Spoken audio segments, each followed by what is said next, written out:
بسم اللہ الرحمن الرحیم۔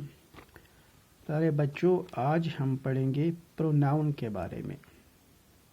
پروناؤن ہم کس سے کہتے ہیں؟ آپ سب کو یہ معلوم ہے کہ ناؤن ہم کہتے ہیں کسی شخص کا نام ہوتا ہے، کسی جگہ کا نام ہوتا ہے یا کسی چیز کا نام ہوتا ہے، اس کو ہم ناؤن کہتے ہیں۔ کبھی کبھی ایسا ہوتا ہے کہ ہم ایک ناؤن کے بدلے کوئی دوسرا ورڈ استعمال کرتے ہیں، کیونکہ ہم ناؤن کو بار بار ریپیٹ کرنا نہیں چاہتے ہیں۔ فار ایگزامپل ہم مثال لیتے ہیں، اگر ہم کہیں گے رحیم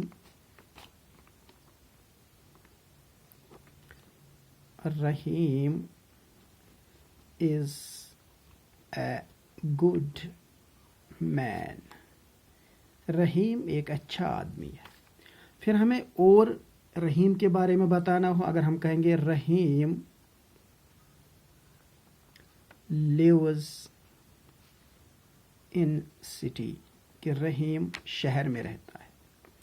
اب دیکھیے، ہم نے پہلے سینٹنس میں رحیم کہا، رحیم چونکہ ایک آدمی کا نام ہوتا ہے اسی لیے یہ ناؤن ہو گیا۔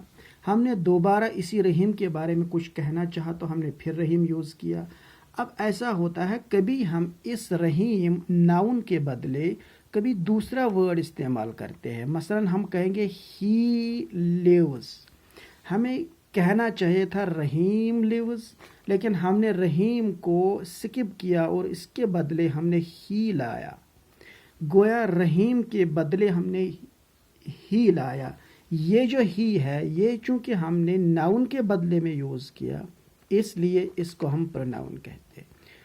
پروناؤن کا مطلب اب یہ ہوا وہ word, or we can say a word that is used instead of noun۔ وہ word ایک ایسا word انگریزی میں جس کو ہم ناؤن کے بدلے استعمال کریں، یعنی اصل میں وہاں پر ناؤن آنا چاہیے تھا، لیکن ہم ریپیٹیشن سے بچنے کے لیے یا ایک ہی شخص کا نام، ایک ہی چیز کا نام، ایک ہی جگہ کا نام بار بار لینے سے بچنے کے لیے اس کے بدلے ہم دوسرا ورڈ استعمال کرتے ہیں۔ تو جو دوسرا ورڈ ہم اس ناؤن کے بدلے یوز کریں گے اس کا ہم پروناؤن کہتے ہیں۔ جیسے ہم ہی کہتے ہیں، شی کہتے ہیں، اٹ کہتے ہیں، یا یو کہتے ہیں، آئی کہتے ہیں، یا اسی طریقے سے می ہم کہیں گے یا دے کہیں گے۔